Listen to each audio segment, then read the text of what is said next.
Hello everyone, welcome back to another YouTube video, and today I thought it would be a good idea to talk about my best piece of advice for anyone in their preclinical years of medicine. Now the reason I thought it would be a good point for me to make this video is because I'm now in third year. So I've finished my first and second year, which are all the preclinical aspects of medicine. So pharmacology, physiology, anatomy, pathology, and so on and so forth. After the new year, I will be going on placements. Once I start placements, it'll be a lot more clinical, a lot more hands-on, and a lot more learning about, management of conditions, treatments, symptoms, etc, etc. And so since I'm now in my third year and I'm finished with all the preclinical aspects of medicine, I thought it would be a good point to talk about my best piece of advice for anyone in their first and second year studying preclinical medicine. But before I get into talking about my best pieces of advice, one thing I do want to mention is that preclinical medicine can be very tough at times. Not only is it a big jump from school and from A levels, but also when you're learning, intricate and very detailed physiology or very detailed metabolic pathways, it can sometimes be difficult to understand why this is necessary, because it might not be the most relevant to when you are a practicing clinician. And so sometimes you might not be too motivated to learn the content or study because you don't understand how relevant it is to when you're actually going to be a doctor one day. And sometimes you might just think it can get a bit overwhelming, there's a lot of content, and therefore motivation might decrease. So I just want to mention that preclinical years are where you learn the language of medicine, an intricate vocabulary of cells, symptoms, and systems. A vocabulary that will one day help you hear the unspoken stories of your patients.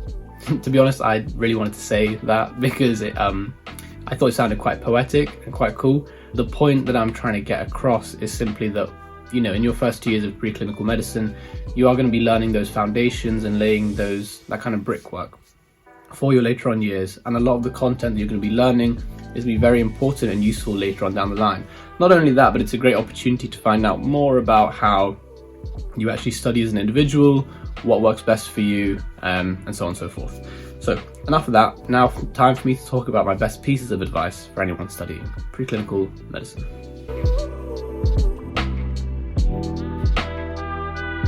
So the first thing that I want to talk about is the importance of attending extracurricular events and activities that are related to medicine.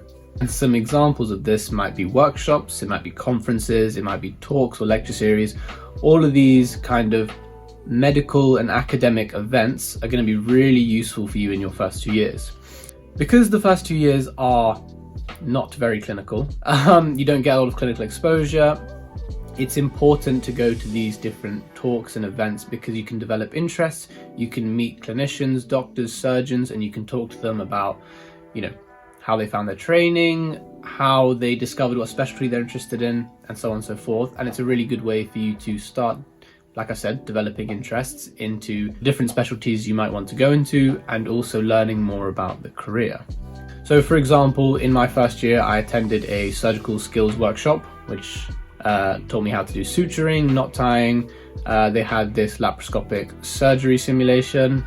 And then I also attended a surgical conference where I got to do a practice dynamic hip screw on a model. And that was super interesting. It was really cool. And I feel like for me, that really, inspired me and got me thinking and interested about a career in surgery. And just being able to kind of get hands-on, talk to people in the profession, talk to surgeons who are currently practicing about their experience, and then also, like I said, get that hands-on experience. It is really useful, and not only is it interesting, useful, and good for developing your interest, but it's also fun. And even if there's a lecture or a conference on something which you think you might not be interested in, still go, because there will always be positives to take away. For example, in my first year, I attended a neuroscience and neurosurgery conference, and although I wasn't too keen on kind of neurosurgery or neuroscience, I thought it would just be a good opportunity for me to explore different interests and understand a bit more about the research aspect of things. And it was super useful, it was super interesting, and I actually started thinking a lot more about neuroscience and neurosurgery after that. In fact, after the talk, a lot of the conditions and things that they had spoken about, I did not know anything about because I hadn't learnt them yet.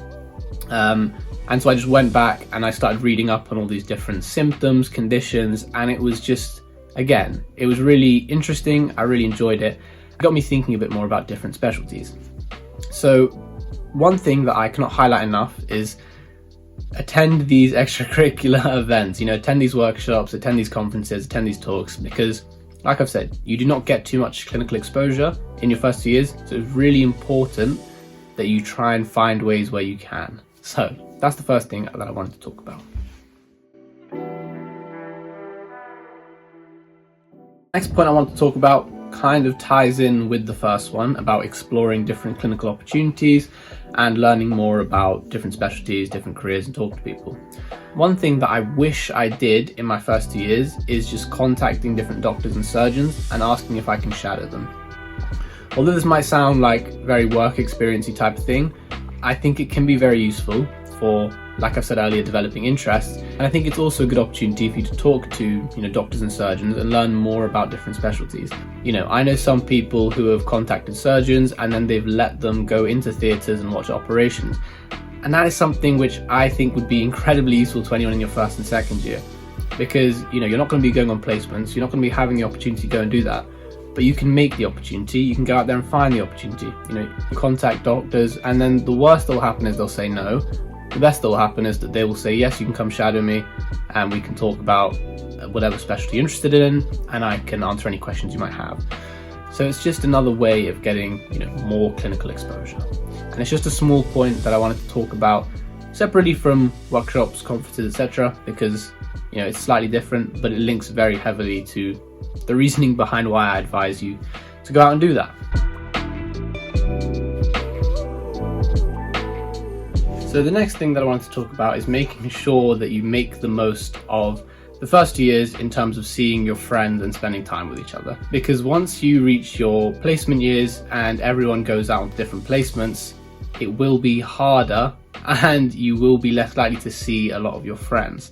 I'm not saying you won't see them. Obviously, you will still see a lot of people, and as long as you make the effort to go out and meet up with your friends, there will always be opportunities for you to see them. But it will not be the same as your first 2 years of med school when you're all, on campus, in the hospital, at lectures together, going to tutorials together, seminars, whatever it may be. Everyone will be a lot more kind of spread out, dotted about, and therefore it will just be a bit harder and you will see people a little bit less. And so that's why it's really important, make the most of your first 2 years. Yes, there is a lot of work and you do have to work hard, stay consistent and focus on learning all the content, but at the same time you need to have balance, and a very important part of that balance is making sure you stay social, see your friends. Humans are social. We need social interactions, we need social activities, and that's why make the most of your first 2 years before everyone goes off on placements and you miss your friends. You need to remember that it's all about balance. You need to remember to have fun, and you need to remember that make the most of what you have in the present, because you don't know if you'll have it tomorrow.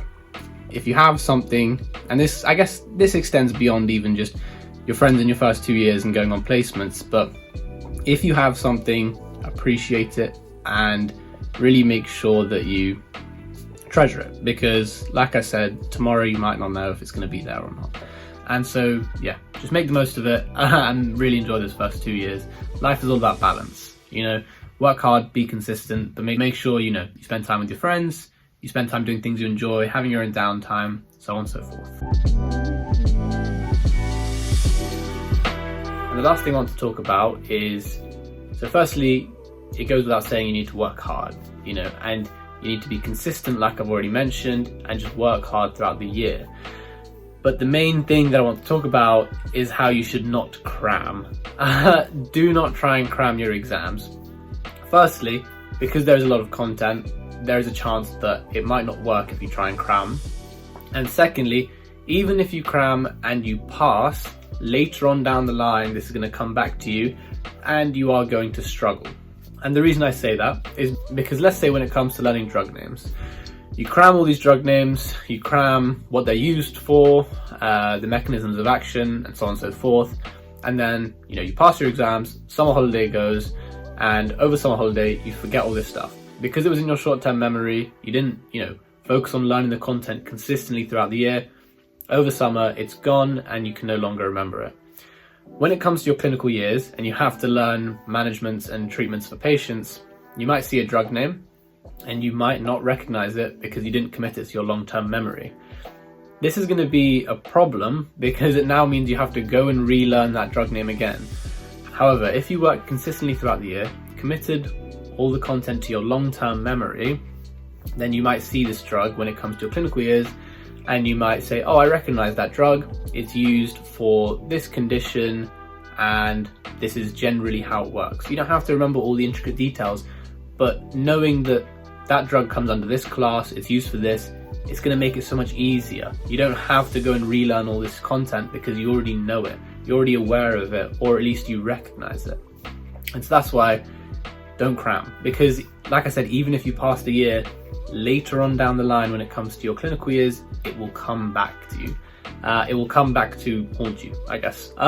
So don't cram, work hard, be consistent throughout the year and you'll be fine.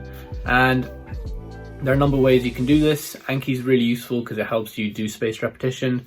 I have a video which I will put up a thing for here on a bunch of different study techniques and how to kind of develop your long-term memory and improve memory retention. So if you are interested in that or you want to learn more about different techniques and how to get that done, I'd recommend watching that video. But that is all I wanted to talk about with regards to cramming. So those are the main things that I wanted to talk about. I hope this video has been useful. I hope you've enjoyed it.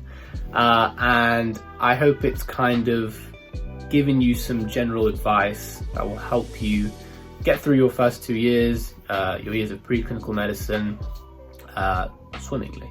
So I hope it's been useful and I hope you've enjoyed the video. If you have, please like the video, subscribe if you haven't already, and share the video around. I really appreciate that. And yeah, that's all for me. So hopefully I will see you in the video next week. So take care and goodbye.